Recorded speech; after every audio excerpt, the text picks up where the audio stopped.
Nous décollons tout de suite, enfin nous décollons, non, nous prenons l'autocar ici à Louvain-la-Neuve et à Bruxelles pour nous rendre, pour nous transporter dans la Loire, pour un séjour donc, qui aura lieu, lui, ici début décembre, pour un séjour de 4 nuits à Cheverny pour un festival, enfin un festival, pour un événement que les châteaux de la Loire organisent qui s'appelle Noël au pays des châteaux. Vous connaissez probablement tous la Loire, ne serait-ce que par les émissions de Stéphane Bern, euh, et qui les honore plus que peut-être parfois plus qu'à leur tour.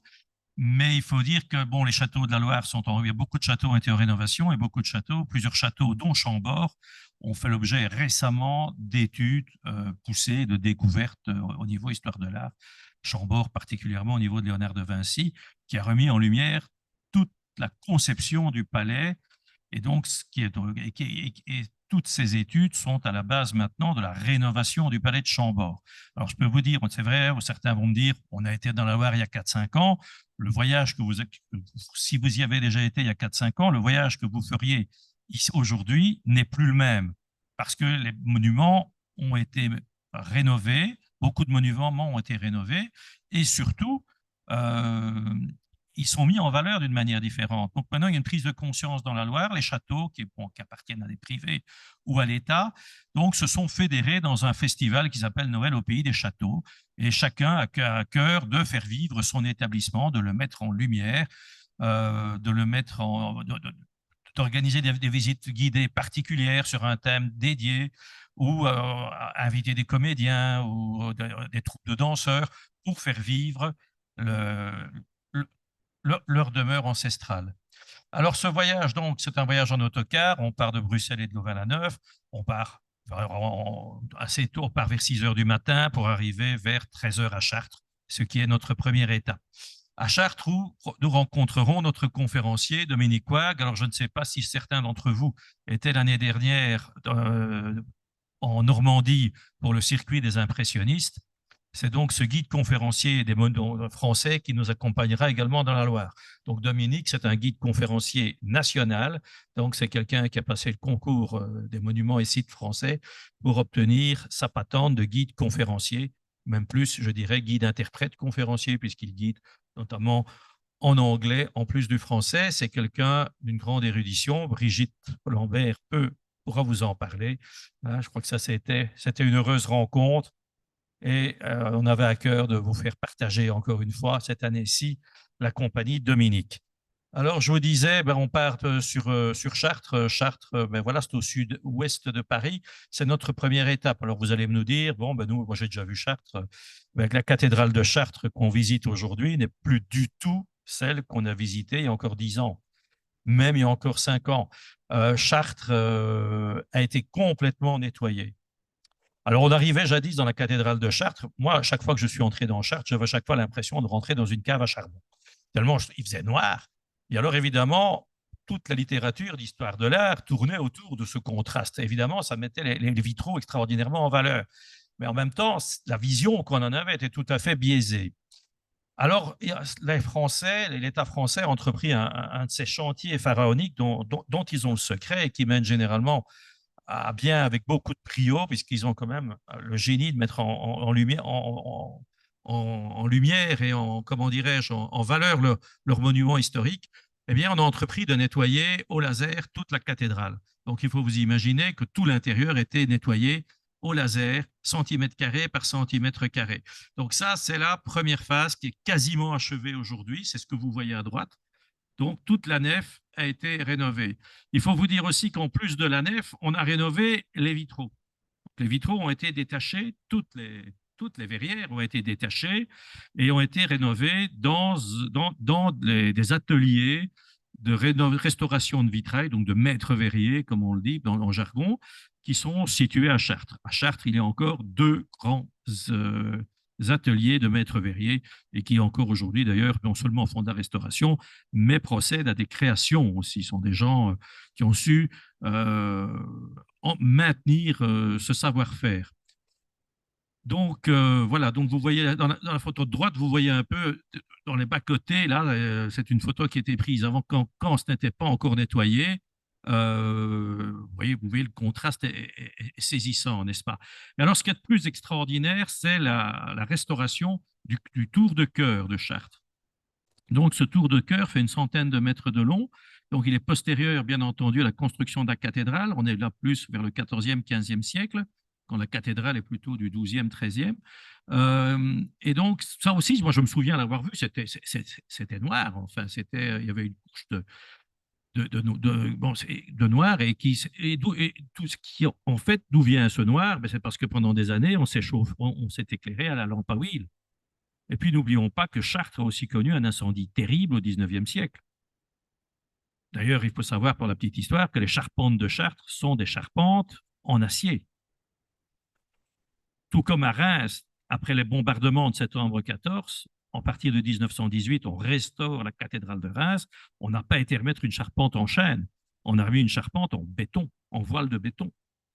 C'est ça aussi, c'est tout à fait intéressant de voir comment la philosophie de la restauration en France et dans le monde évolue. Aujourd'hui, on restaure Notre-Dame de Paris. À Notre-Dame de Paris, on remet une charpente à l'identique, une charpente en chêne. Donc, voilà. Donc, aujourd'hui, on a une vision plus archéologique. On avait une vision qui était plus rationnelle, dirais-je, parce qu'évidemment, une charpente en chêne, elle peut encore brûler. Une charpente en acier ou une charpente en béton, bon, c'est beaucoup moins sujet au feu. Mais voilà, tout ça est tout à fait intéressant. Et le guide pourra vous donner le détail de tout ça.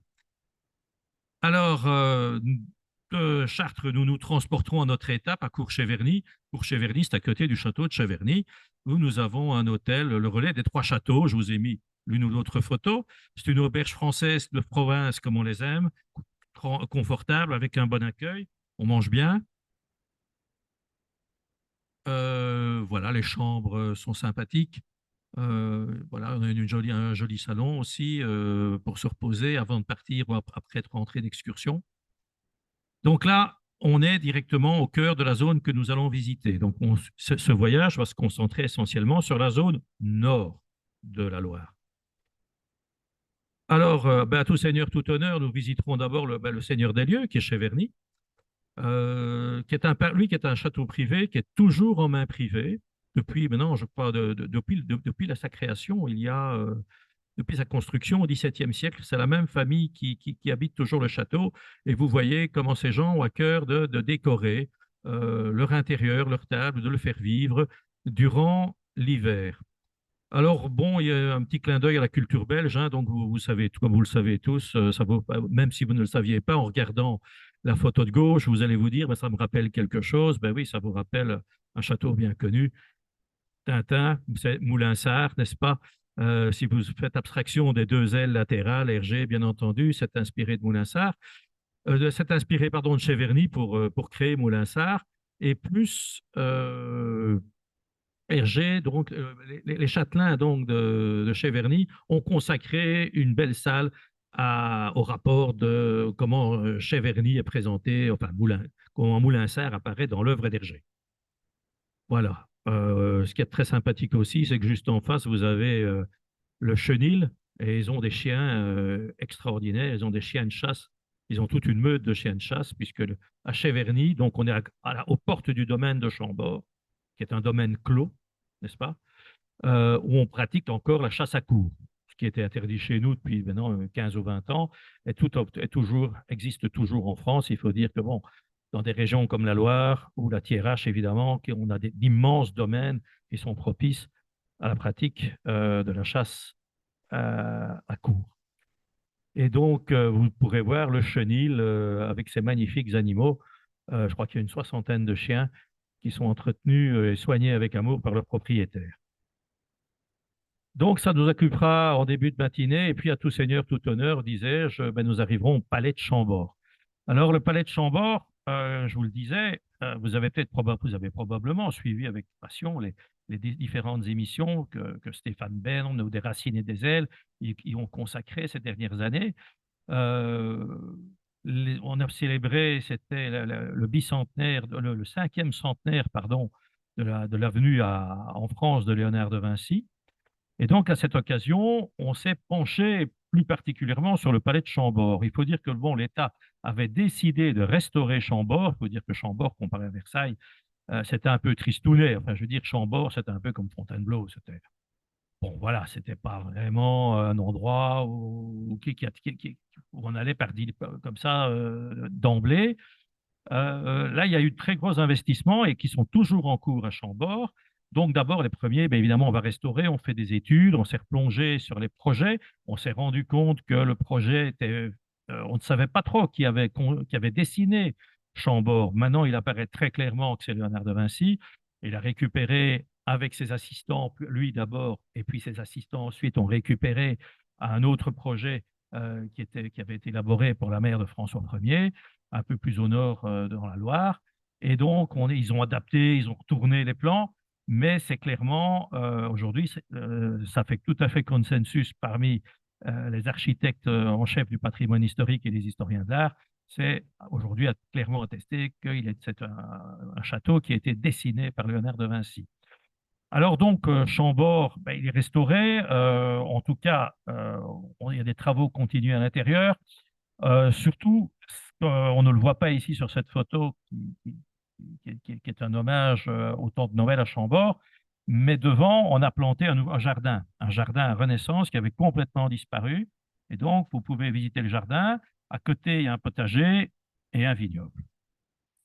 Donc voilà, donc là, on va manger à Chambord.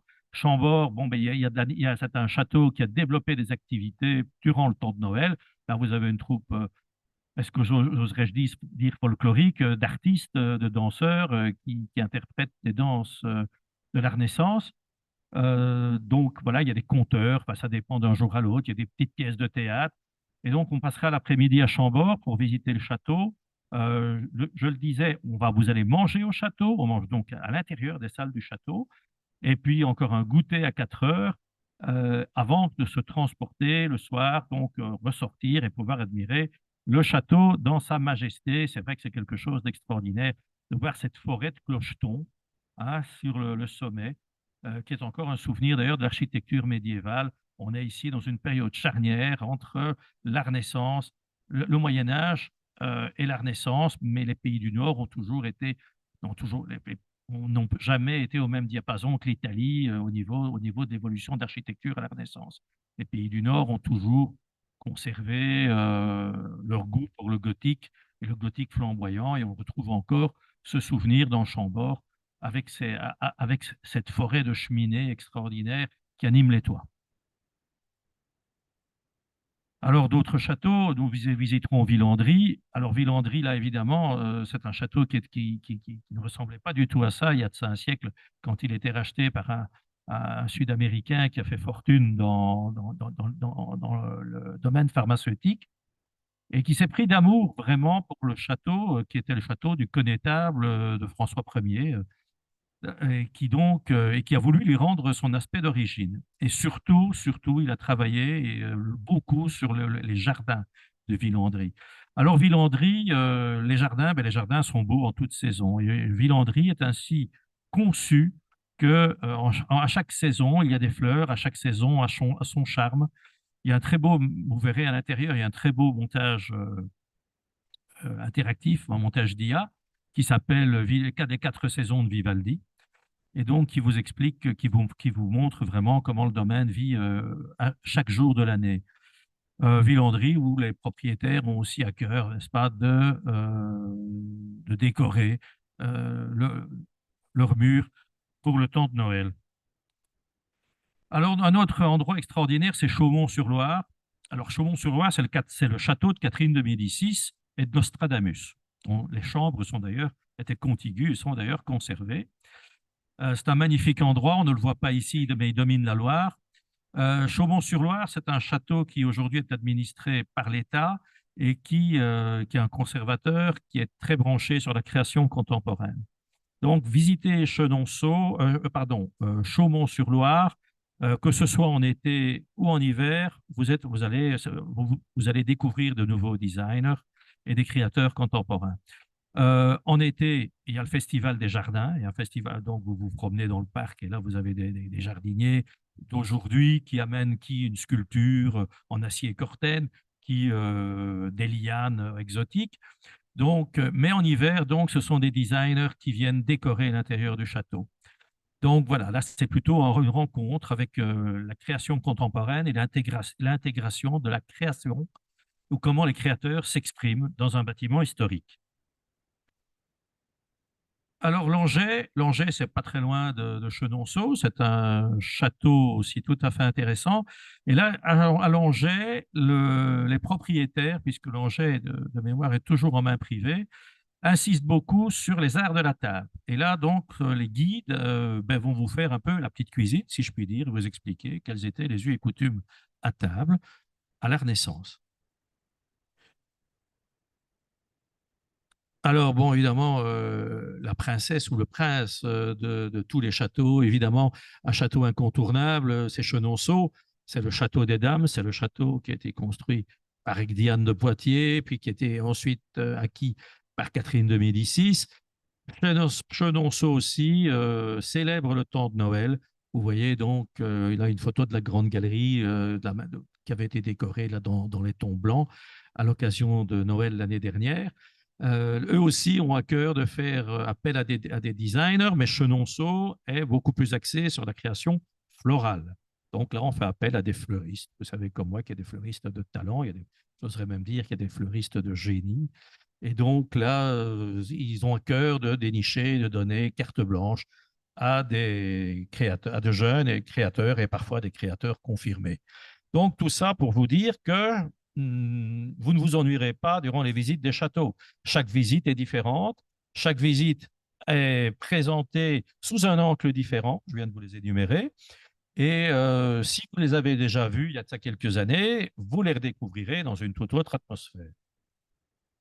Alors au retour, bon, c'est vrai que la Loire, bon, ben, c'est une grosse route, donc on part aussi le matin après le petit déjeuner, et là nous mettons le cap en une étape sur Épernay pour déjeuner et puis pour visiter une cave. Alors, a priori, nous irons aux caves Mercier. On a déjà été aux caves Mercier, mais ce ne sont plus les mêmes non plus. À l'occasion du Covid, Mercier a fermé et Mercier a profité de ces 2 ans d'adversité pour renouveler complètement tout son centre du visiteur. Donc là, ici, vous avez une photo du nouveau centre du visiteur, donc de Mercier. Il faut savoir que chez Mercier, on descend donc en ascenseur à 30 mètres dans le tuf, donc dans le calcaire, dans les veines de calcaire, où ont été extrudés 18 km de caves. Et donc, bon, on ne va pas vous faire les 18 km pour donner un quart de tour à chaque bouteille, rassurez-vous. Mais il y a un petit train qui vous promène et qui vous donne une bonne idée. Et on en profite à l'issue pour déguster de champagne. D'ailleurs, j'ai oublié de vous dire qu'à Chenonceau, la visite se complétait aussi par une dégustation de vin de Loire, puisqu'à Chenonceau, ils ont réinstallé un vignoble. Il y a un chai à Chenonceau. Voilà, donc ça, c'est notre voyage en autocar, au début décembre, à l'occasion du temps de Noël.